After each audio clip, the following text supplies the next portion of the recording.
Good morning. Andy Lockwood here with another episode of College Coffee Talk. We do this every Monday morning at 10 a.m.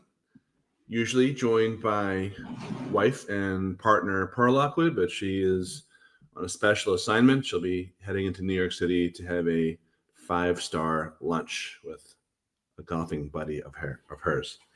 So you're stuck with me this morning, but I think I have a pretty good episode for you. I'm going to talk about how I stole 11th grade for one of my clients by giving advice that she really didn't want to hear. Welcome.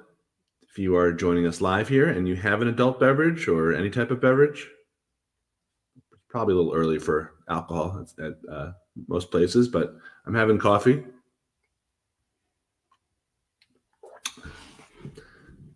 And I hope your day is off to a good start. So just if you have any questions or comments about anything that I am talking about today, please go ahead and put them into the comments there. And I'll just get going with what I wanted to talk about today. So I was asking, I'm going to spare you all the details because I don't want to reveal any confidences, but I was talking with a client today who's going to be an 11th grader momentarily. She's finishing up her 10th grade semester, 2 semesters, going to the summer. And we're just sort of chit-chatting casually in terms of classes she's taking next year, when she's going to be starting her test prep, etc. That was all well and good. Then I said, so are there any colleges that you're focusing on right now that you want to take a look at, that you're interested in attending? And she kind of looked over at her mom kind of looked at her, almost like, you say it. No, you say it. And I'm sitting there, I'm not going to say it. But the college they came up with was not an Ivy, but one of the top 12, the Golden 12 colleges. So you've got 8 Ivy League schools, then you've got Stanford, Duke, MIT. I'm not sure what the other one would be. Maybe Williams College. Those are some of the hardest ones to get into in the country. And I said, okay, that's interesting. Let's go back and take a look at that schedule one more time. Because my point was, you're not taking the right types of classes in order to be competitive with other kids who are applying to those types of colleges. And her mom was saying, well, do you really want to go there? It's going to be super, super hard next year, because my recommendation was, don't take that elective class that you're thinking about. You need to take an additional core AP class from the core academic subjects, because most of the kids who get into those elite schools, and not just the top 12, but I would say the top 30 to 40 schools, have pretty much come close to, or actually have maxed out the AP classes that their high school offers. And I'm not saying that's what everyone should do, but that is what everyone should do if they are aspiring to get into that upper echelon of colleges. If they're not, then they don't need to push themselves that hard. And I think that's sort of what the mom was saying, which was like, do you really want to do that? You're not going to have lunch next year? And the daughter, my student, who's very motivated, she was like, no, I think I want to do that. And my response to her was, yeah, I mean, I think the real question is, do you want to give this long shot your best shot? Or if you don't take that extra hard class, will you have stinging regrets the rest of your life, or words to that effect? Do you want to leave it all on the table and give it your best shot, even though there's certainly no guarantee that just by taking one extra hard class, that's going to help you get in?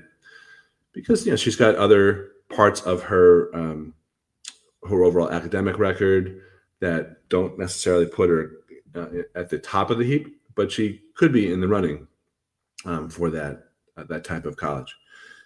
She also has an older sibling who attends one of those elite colleges. So she's got a little bit of a competitive streak to her about that. So on one hand, the mom, justifiably, and in my opinion, rightfully so, was concerned about her daughter's quality of life for 11th grade. on the other hand, the daughter's very highly motivated and she's a hard worker, and she wants to give it her all. She wants to give it that 110% effort. So she, at the end of the meeting, she was resolute in her decision to go ahead and take that extra class, that extra AP class. And I think that's what she's going to do. And she's, going to give it her best shot and hopefully not have any regrets that she didn't give it her best shot. So something else I was thinking about here that over the weekend that I saw an article. Let me see if I can share my screen here. That was a list of the salutatorians in Long Island. Boy, I wish I could share my screen. Okay. If I can't do this, oh, here we go. Okay. All right. So here it is. I was looking at, let me see if I can enlarge this. I don't know if you can see this on your phone or wherever you are watching this. And if you're listening to this on our podcast, this is not really going to be helpful. So I'll just highlight some of these here. I'm trying to go full screen. Okay. So here's an example of someone who got into Cornell. She founded something that was very sciencey. She was the president of DECA. She was a research intern at a medical center, very president of the Autism Awareness Club, head content editor for a scientific journal. This is the type of things that it takes to get into an Ivy League school. This person got into to Yale. So some of you may know these people. So that's I try to redact all the names here.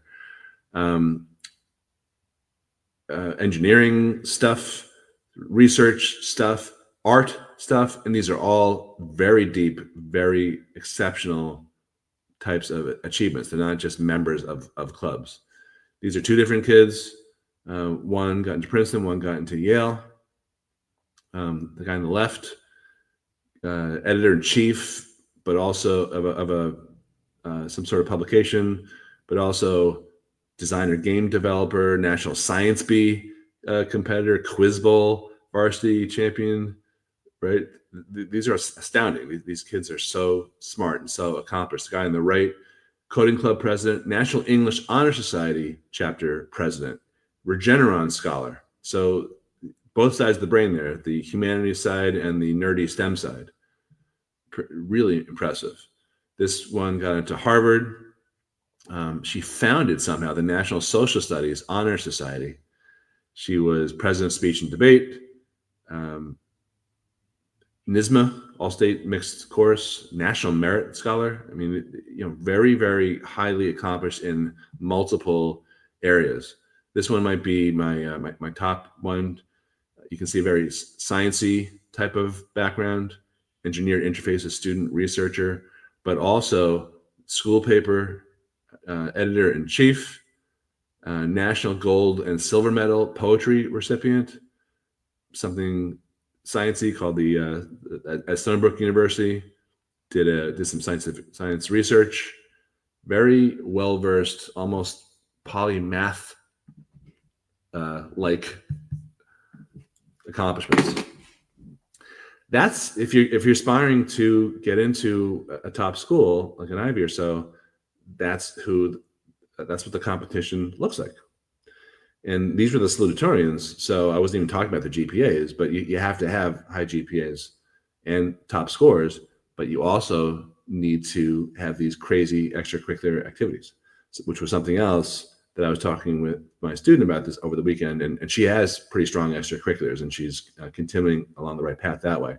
But in terms of the academic component, the three things that admissions officers care about are not just your GPA, but number two, your rigor, how many advanced classes you took, AP or IB.